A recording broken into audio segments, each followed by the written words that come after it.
Namaste. Psychoanalysis and philosophy. Desire. Nothing can be more fundamental to psychoanalysis than the subject of desire. It will be very delightful to talk about this subject with our psychoanalysis consultant, Mr. Himanshu Vaidya. Namaste, Mr. Vaidya. Namaste. Let us take up this very interesting topic today of desire. We can begin with what is desire? Desire is the root, the genesis of every thought, emotion, action. In that sense, in the psychological world, it is the ground from which everything emerges. Desire does not have actually a right equivalent in terms of a synonym. We have words like need, want, aspiration, becoming, being, change, reaching, concerned with, projects. All these words are used in different contexts by different people for pointing out to a meaning which is near to the meaning of desire, but desire does not have a perfect equivalent. However, we understand it without any difficulty, so it's not a difficult term to understand. And desire leads to thoughts, emotions, action. Desire may lead to thought, feeling, and action in that sequence, or desire may lead to emotion, thought, and action in that sequence. But desire always is at the root. Some people link desire to, or rather reduce it to, the fundamental will to live. And they talk about the desire to survive, the survival of the self and survival of the species as the real root desire, and all other desires as extensions of this root desire. So they would say the search for the desire for knowledge is essentially to fortify your survival.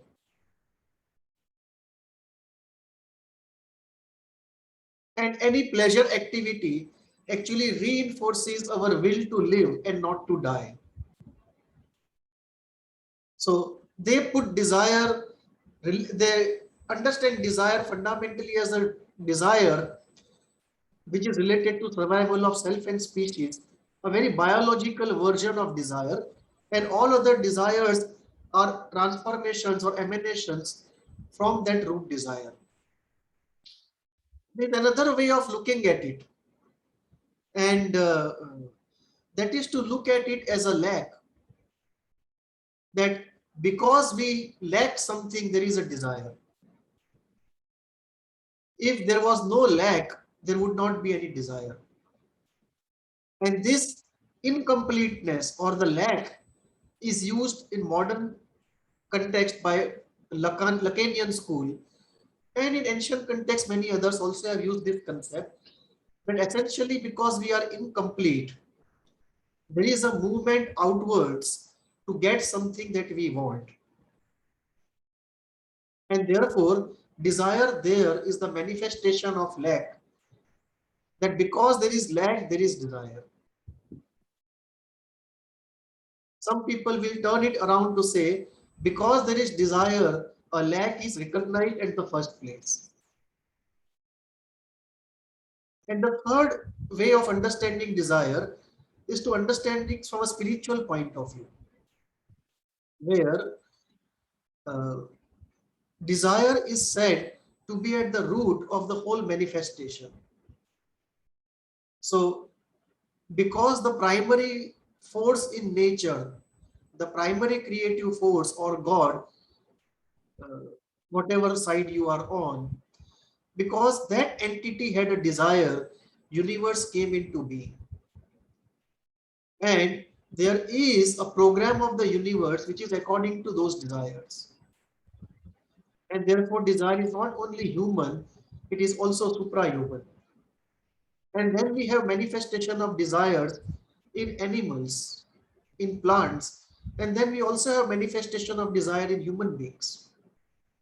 And the human desire is in accordance with that larger plan of the grand desire which has created the program of the universe, including the free will. Even if there is free will within limits, of course, there is also the human desire, which is a part of the larger grand desire. And therefore, this is the spiritual understanding of the word desire. And the idea there is that there are many reincarnations in which we satisfy our desires.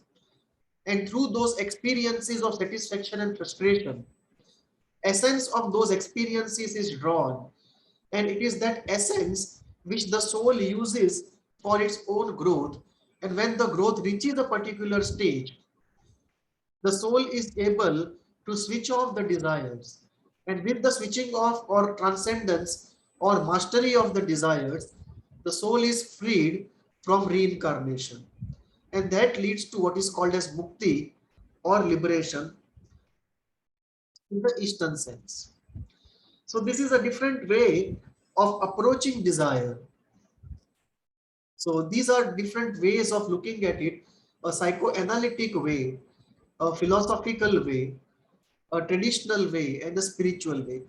Many ways of looking at desire.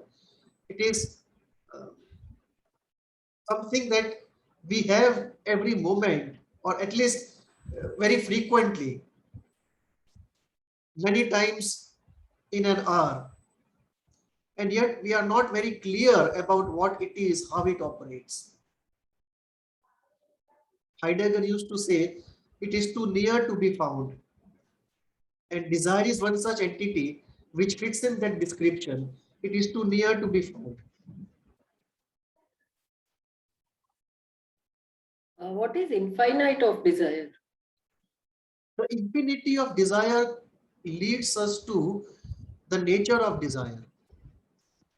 That what is this nature of desire? So once we define desire, the second question obviously is, what is the nature of this entity? We see the nature of this entity in this way, by direct experience of ourselves and everyone around us, that desire does not get quenched forever. If there is desire for good food and you are satisfied today, again you have the desire after a few hours. So the desire repeats itself. It's a recurring desire. And the way desire wants to get satisfied is not with one particular object of desire. It wants infinite variety. And the third part is this at the psychological level, we want infinite satisfaction of desire. That the desire is recurring, that it requires variety, and that in terms of its intensity and duration, psychologically we want an infinite satisfaction of desire. This is what we refer to as the infinity of desire, that our desire is for this to have an infinite satisfaction, infinite variety, and infinite duration of that satisfaction. However, uh, this leads to a situation where we come to what is called the natural frustrations of human existence. Because given the fact of the infinity of desire, there is no way anybody's desire can ever be fulfilled. And because of that, frustration is inbuilt into human existence. That we are beings of desire, the nature of desire is the infinity of desire, and therefore frustration is inbuilt into our hardware. And this is what we call as the natural frustrations of human existence. And the more fortunate one is, less one experiences that, but there is no escape from it. To be human is to experience it.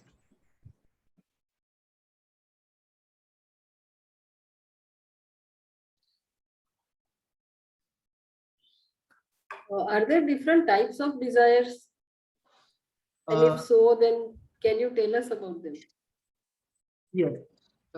Those who have contemplated on desire have classified desire into many ways based upon what was their purpose of analysis and application. One way to classify desire is to classify into conscious desires and unconscious desires. Conscious desires would be desires that we all know and we satisfy day in and day out. I want an ice cream, I go out and buy one. I want a good shirt, I go out and buy one. I want to talk to somebody, I call him up and talk to him. So these are conscious desires. Unconscious desires refer to those we are not aware about, but we have those very strong desires, repressed desires. They may be pertaining to things that are morally, socially not acceptable, or things which are painful to acknowledge because they cannot be fulfilled. So they may relate to desire to become a celebrity, desire to become a billionaire. They may refer to extremely erotic, Oedipal desires, or they may refer to extremely aggressive, sadistic, or masochistic desires. So these are completely unconscious desires. So one way to classify is conscious desires and unconscious desires. Second way to classify is desire related to the other and desire related to oneself. I have desires from others related to others. So I have desire that he should give me something or he should behave like this. So I have desires related to the other and I have desire related to myself that I should be like this. I should not age. I should not go old with age. I should retain my youth. I should be performing extraordinarily and uh, experience the joy of conquest. So those are desires related to me. The second way of classifying desires, desires related to the other, desires related to oneself. Then we have the third way to classify desire is to classify desire in terms of the traditional Indian categories, Rajsi, Sattvic, Rajasic and Tamasic. So that classification is like this. Sattvic desires are those which are pure, which are light, which don't involve much of passion or pathology, and which are good for me and society. Those are sattvic desires. Rajasic desires are those which involve passion and often can also involve uh, the quest to dominate. So those are issues related to love, sexuality, power, fame. These are or foods which are very strong in taste, very spicy foods. So those are Rajasic desires. And Tamasic desires are those which involve pathological desires, extremely sadistic, masochistic, aggressive desires, socially unacceptable erotic desires, pathological desires which involve fetishism, dirt, or something chaotic, something that can harm me. It can involve addictions, something that can harm me or harm society or somebody else. That is tamasic desires. That's third way of classifying desire. The fourth way of classifying desire is to look at it in terms of 5 or 6 categories. So first category is desires related to survival. Second is desires related to sense pleasure. Third is desire related to power and fame. Fourth, desire related to the emotional part of the being. Fifth is desires related to intellectual and artistic entities. Sixth is desire related to doing good to the society, selfless desires. Desire of uh, generosity, of elevating pain of others. And seventh is desires which are related to the spiritual, mystical, and a complete selfless parts of oneself. So this is another way of classifying desires, a kind of 7 category of desires. There can be many more ways of classifying desire, and it all depends upon how one is analyzing and what is the application.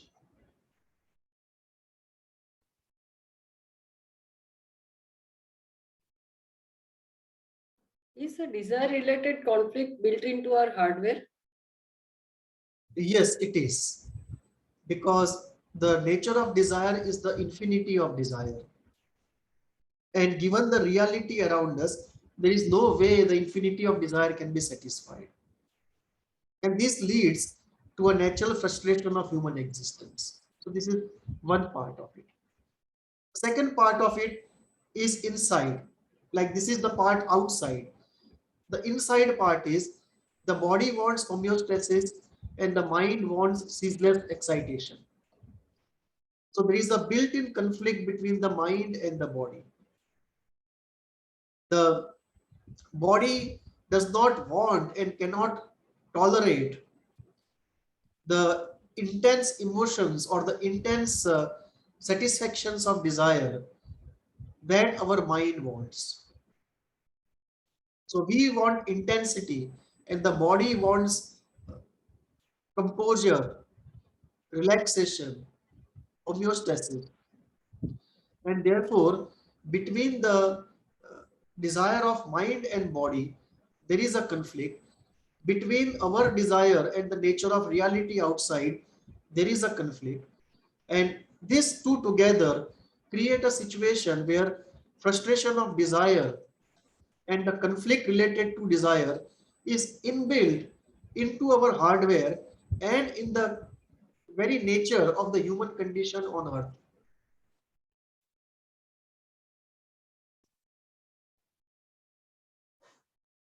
Is it, as you mentioned earlier, I mean, is a desire always related to something lacking or a feeling of lacking?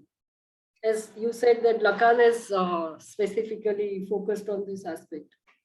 Uh, yes, Lacan has brought it out in the modern context. Previously, people used to talk about incompleteness and inferiority. And from spiritual standpoint, people talk about once having been the part of something infinite and perfect, and now becoming limited and imperfect. So the discussion is very old, but in the modern context, Lacan has given it the word of lack, and it has become popular. Uh, One way to look at desire is to see it as emerging from lack, as he sees it. But there is a different way of seeing it also, that it is not emerging from lack, it is emerging from the purpose of the universe or the purpose of the human life. It may be because of laws of nature or it may be because of God, based on what you believe in. But in either situation, whether you are a believer or you are a scientifically oriented person or an agnostic, there is no denying the fact that the purpose of desire can always be understood, whatever be the ontological belief. And therefore, the desire is for experience, or rather, the desire is for the essence of experience. If we cannot go deep enough to understand the essence, at least we can say desire is for experience. And to see this movement as emerging from lack is not a very correct way of looking at it. It's essentially because of experience. Now, to say that you lack experience and therefore you do it. Now, that is a kind of a twist of language, but normally, as we understand, lack is that I don't have something and I want something. So, lack can be read into it, but the purpose is not to fulfill a lack. It is a positive outgoing for an experience so that the essence of that experience can be drawn. That does not mean there is no lack. Of course, we are limited and imperfect, and there are thousand elements where we lack. But Desire is better understood as related to the purpose of our existence than as a compensation for lack. It's a positive purpose, it's not a compensation. Of course, in the journey of life, we encounter the lack in us and we do compensation. That's a part of the journey. But it is not as fundamental that you can put desire as emerging out of lack. Rather, desire is for a purpose, and in the pursuit of that purpose, as we go on the journey, we realize the lack in many areas of life, and we do try to overcome it. We do try to build up our capabilities and compensate psychologically in reality or fantasy based on what we are dealing with. So, if one wants to argue and prove it, one can do it, but this is not how one feels when one undertakes that journey.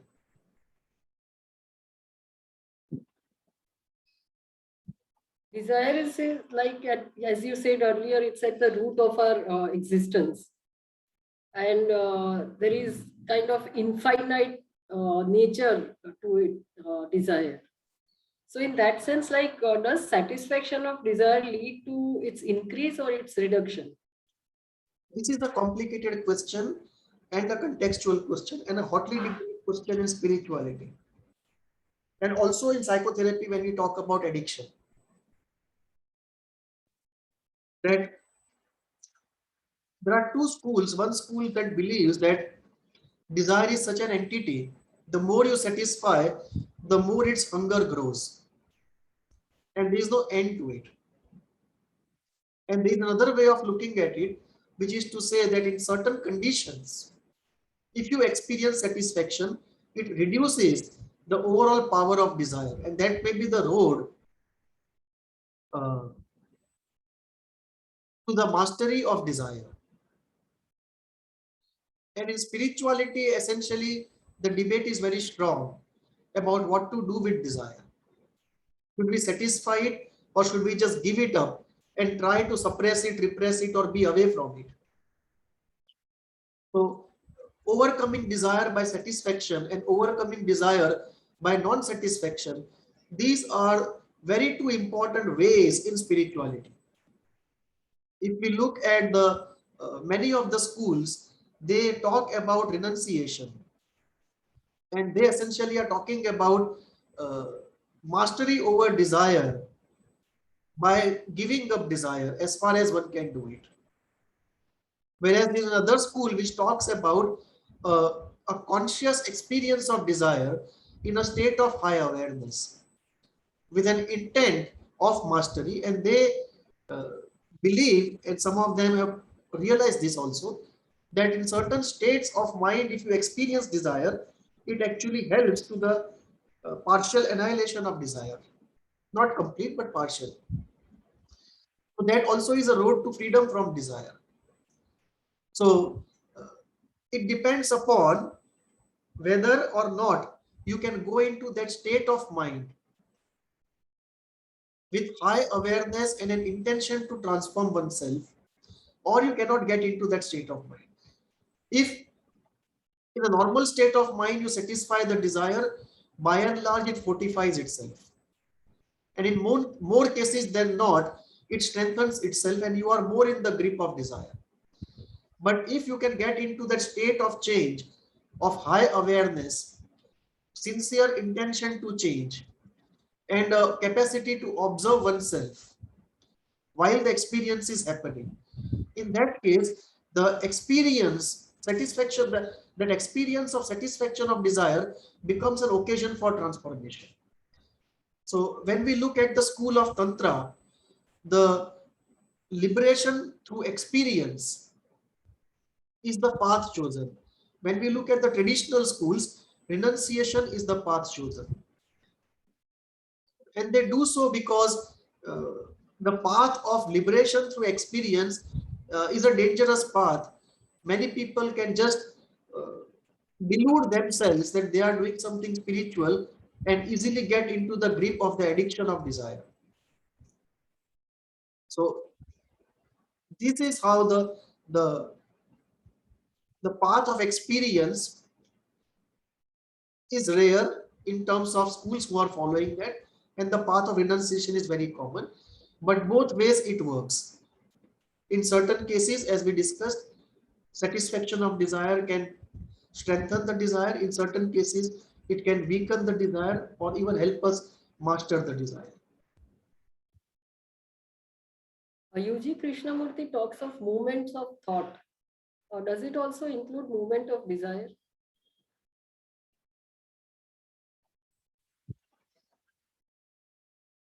Actually, the way he uses the phrase movement of thought, it is all inclusive. It includes thoughts, emotions, values, experiences. So I think a better description of his what he said would be a movement of desire. But he does not want possibly to fall into the uh, category of ancient schools who have used the word desire. So he prefers to use the word movement of thought. But actually what he's talking about is the movement of desire. So in his opinion, thought perpetuates itself through this movement of pleasure. And obviously, if we take a step back, then thought is doing what it is doing because there is a movement of pleasure, the movement of desire behind it. So it is a movement of desire which creates this movement of pleasure and thought. So I would actually put it the other way, that it is the movement of desire leading to the movement of pleasure, leading to the movement of thought. And what we call the strange hold of thought is actually a strange hold of desire and a strange hold of some other forms of thought which are not personal, which are transpersonal, and we are actually not clearly demarcating between the two. So yes, what he says movement of thought can easily be called the movement of desire. With one exception, I think there is somewhere a mention also of a kind of a transpersonal thought sphere which is perpetuating itself. So when UG says movement of thought, it means both these things. There is a movement of pleasure, which is a movement of desire, and there is a transpersonal movement of thought, which is trying to perpetuate itself. So that element may not be an outcome of a personal desire, it is outcome of some other desire, its own desire or somebody behind it whose desire it is, which is to perpetuate the strange hold of thought. That is how we can connect our discussion with what he says.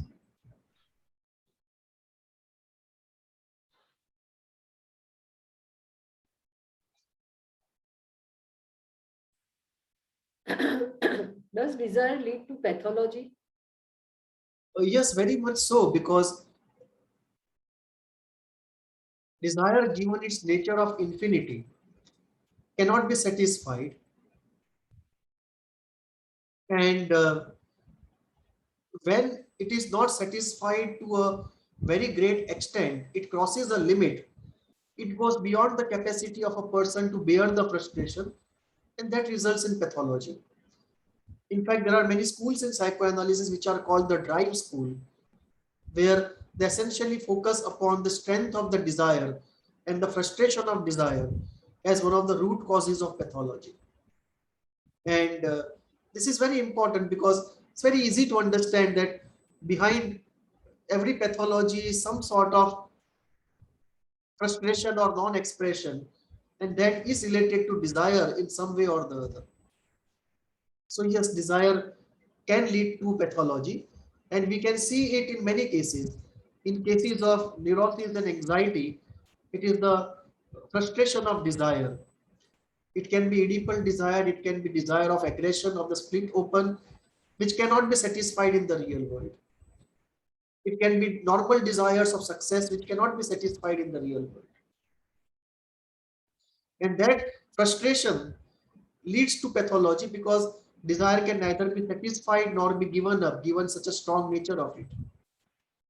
So when you cannot satisfy a strong desire, nor can you give it up, nor manage the frustration, pathology comes out.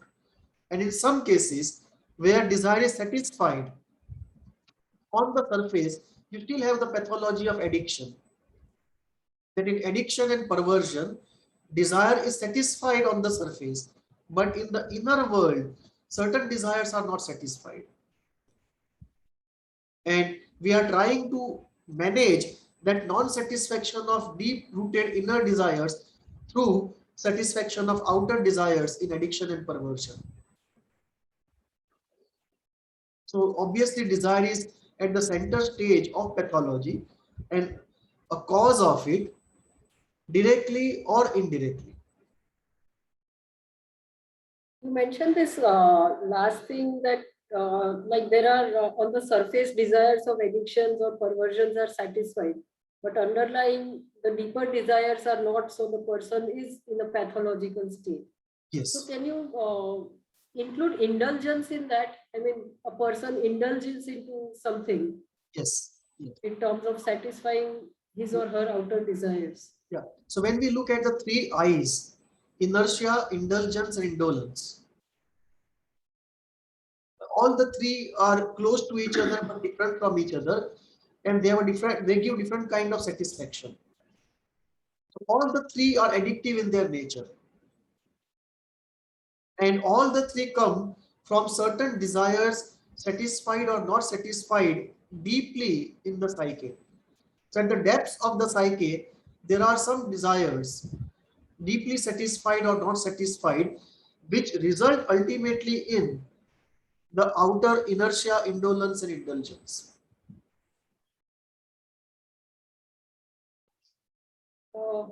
How is desire-based pathology healed in therapy?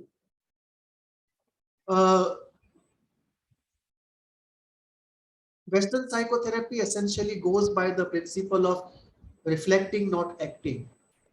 So it does not ask you to go out and satisfy desire, either in aware condition or non-aware condition. Indian spirituality would have taken a different route. It would have asked the person to satisfy the desire very consciously and be aware while the process of satisfaction goes on to have mastery. But that is a separate issue.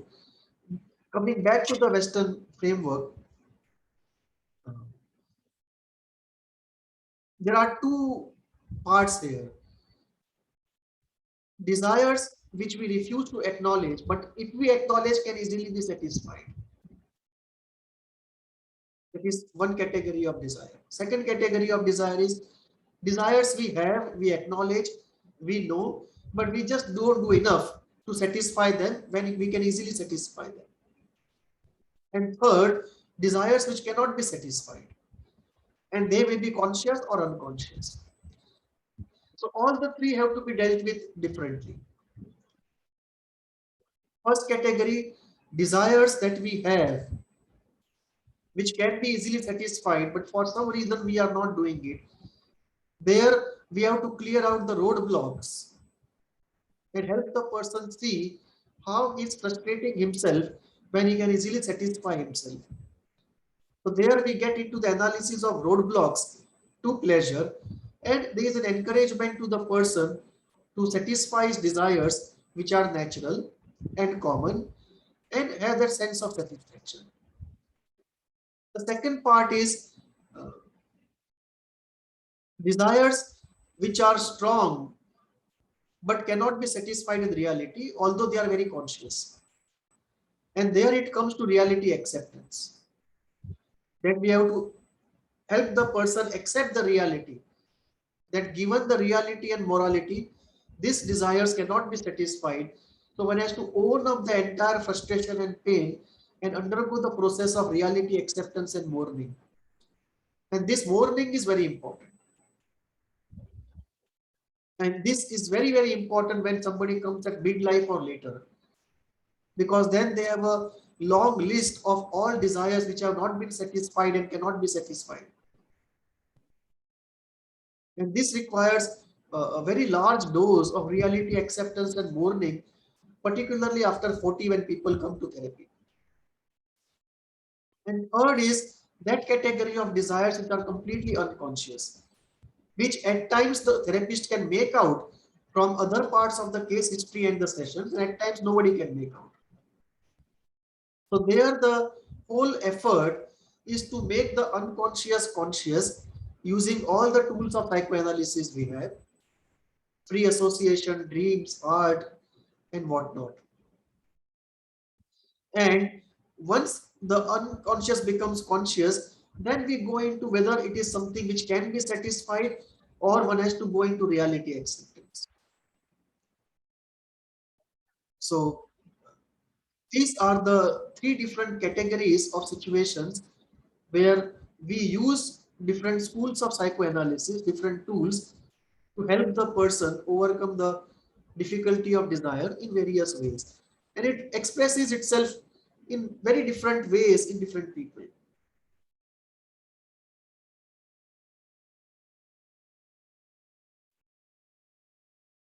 Uh, Again, we come to the desire as a root or at the at the root of our existence. So in that sense, why is articulation of desire very important?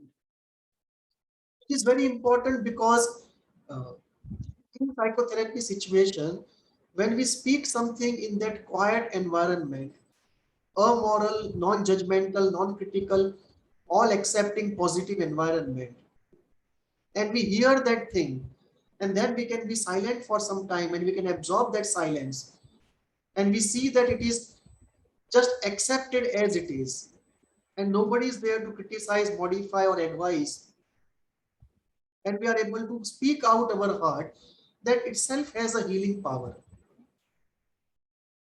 The second point is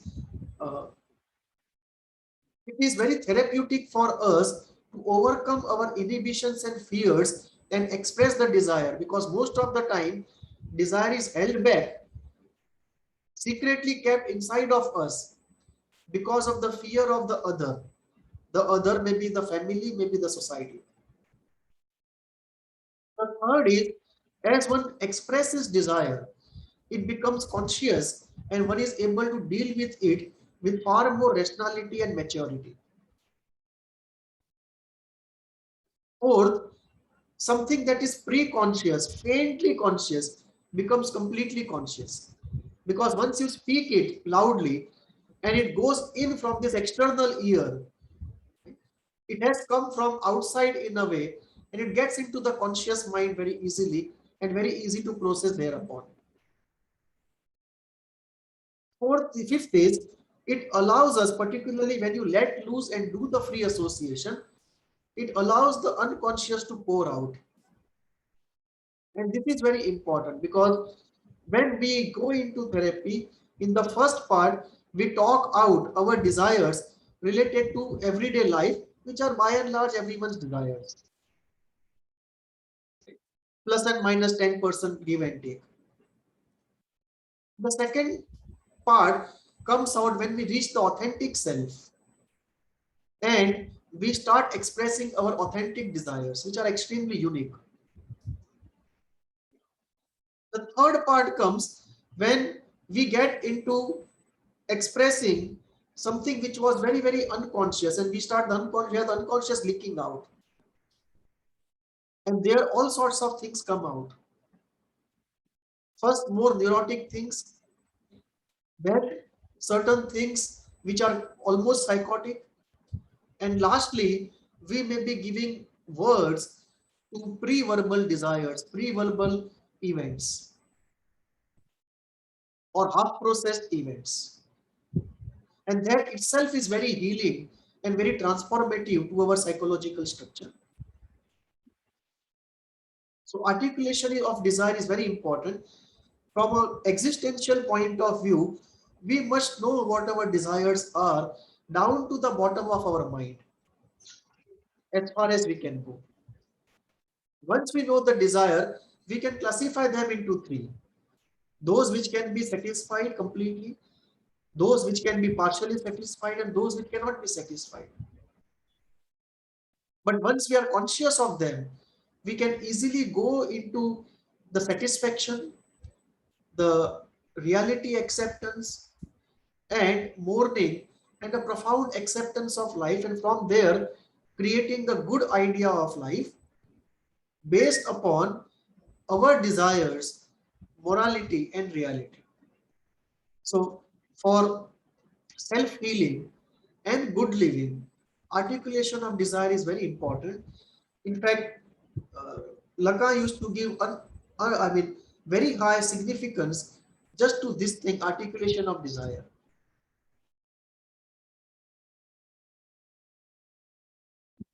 So I think articulation essentially leads to acceptance of one's own desires Yes, at various levels. yeah, and when very true, and when the person hearing you, the therapist, does not object to you but accept it unconditionally, and one can have a discourse on it in details. It's a very good way of uh, discovery, expression, assimilation, understanding, and putting it as a part of a larger idea of a good life. It's more than healing, it's also providing us with how to live. If not how to live, at least an idea of a good life. Yeah, and personal growth, or whatever you call it, I believe. So when we talk about know thyself, this is one of the very powerful tools of know thyself.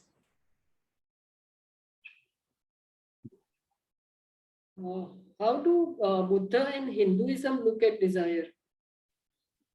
Quite differently, because in spirituality we say there is a path of yes and a path of no. So a range of enlightened masters, which includes Buddha, Mahavir, and many others, they essentially are on the path of no, the path of renunciation. And many of the thinkers are on the path of yes to the world. And you have Krishna, you have uh, Ram, Krishna. Uh, in recent times, you can have uh, Pandurang Shastri, or you can have Sadhguru, who actually are on the path of yes, in the sense they don't move away from the world, the activities of the world, or the complications and risks of the world.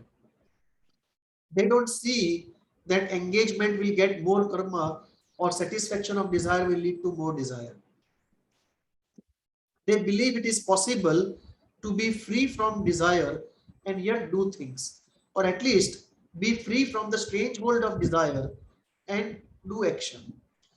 So when we look at most of the classical Hindu thinkers, I should not be saying it this way because I believe Buddhism, Jainism, Sikhism to be parts of Hinduism, but this is in a very classical way people use the words. And in that sense, when we look at the more classical uh, Hindu thinkers, you will see more people on the path of yes than on the path of no. And therefore, they look at desire not as something to be given up completely, but their approach is for sublimation of desire and judicious experience of desire. So they go into a judicious satisfaction of desire and maximum sublimation as possible, till one reaches the stage where one can master desire completely and then do action without personal desire, although there definitely is a social desire, a desire for the good of others. But there is no personal desire. And there is no attachment, weakness, fear, and disappointment related to that desire. So we are removing the personal element and we are removing the, if not satisfied, the entire cycle starting from frustration. So that we are removing. So we are looking at a situation where the person is happy and peaceful and blissful regardless of satisfaction or non-satisfaction of desire, without any personal desire, and in the middle of it, doing action out of social desire.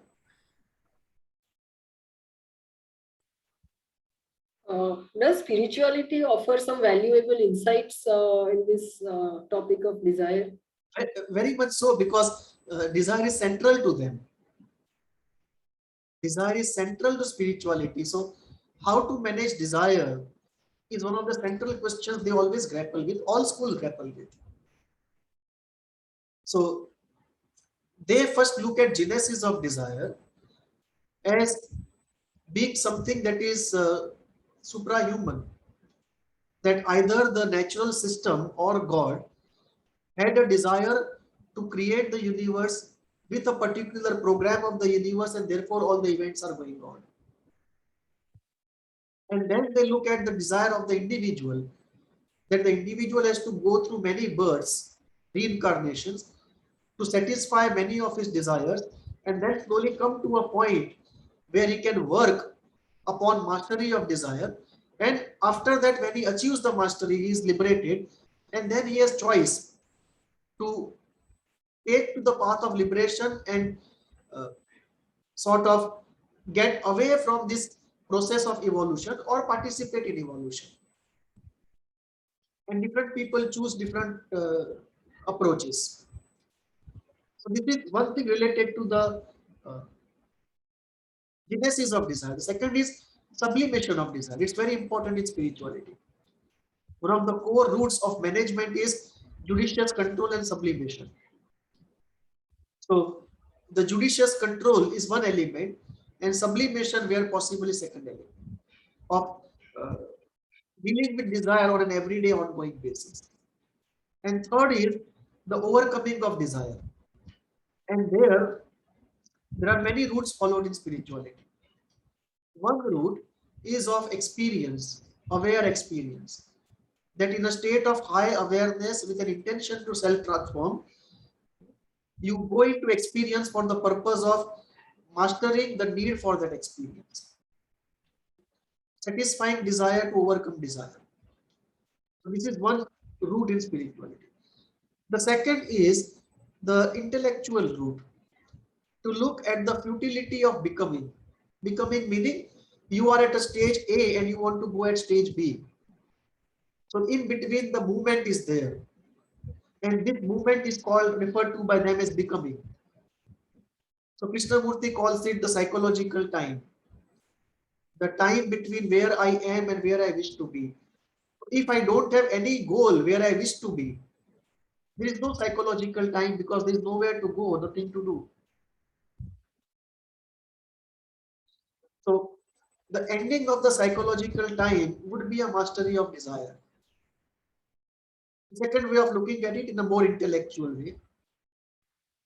Third would be to use the tool of observation, which is very popular in the Buddhist school, Vipassana school, and many other schools.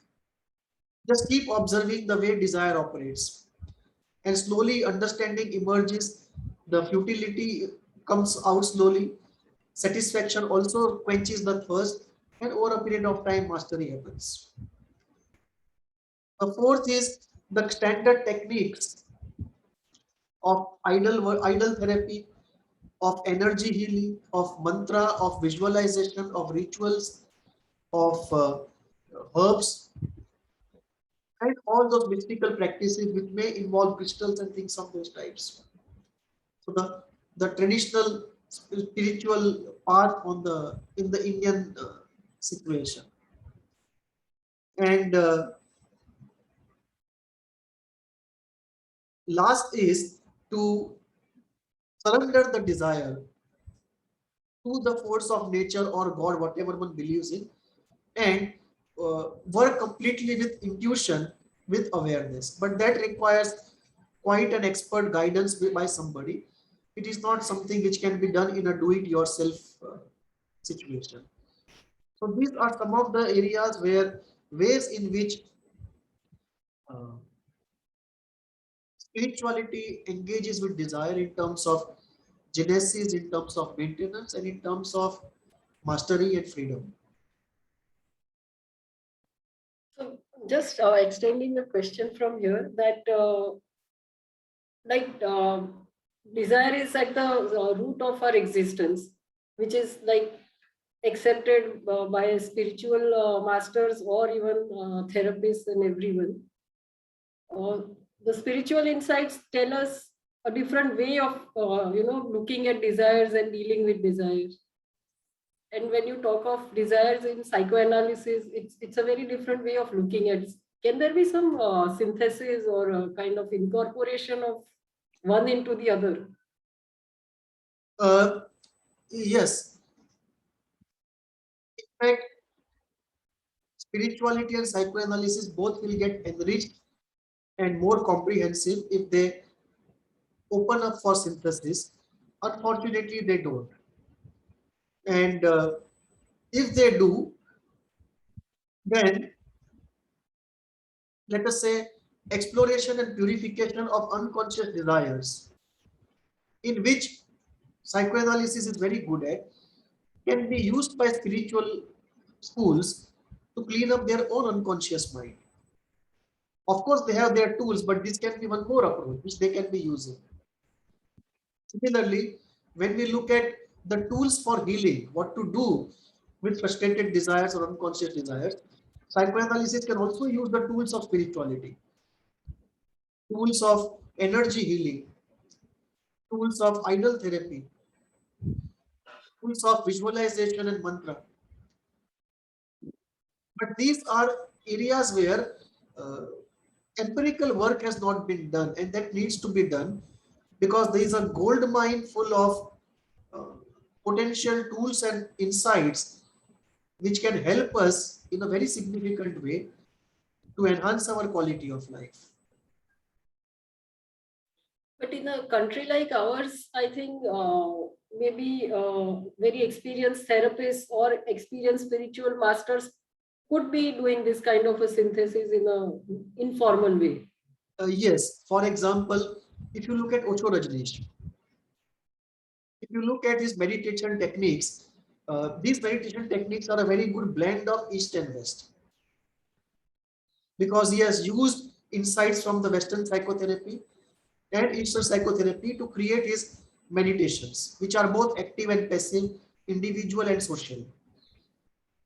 Take, for example, one of the meditation techniques developed by one of his disciples, Videsh, who's no more, but he developed it, and uh, he has developed it in a way which uses East and West both. And therefore, there is a complete creative landscape awaiting exploration where we can actually do many creative experimentations and innovate many things, where you can be using insights from both to create healing techniques, to create frameworks for understanding, and also create new insights to develop a frame, multiple frames of engaging with the person. But this, I think, is one of the most difficult things for psychoanalysis to even question the frame. But rightly said, I think for the Indian situation, the time for synthesis has come, and I think in the next 5 to 10 years, we should see synthetic products coming out. Okay, thank you, Mr. Vaidya, for this wonderful discussion on desire. Do write to us at hveindia@gmail.com. Namaste. Namaste.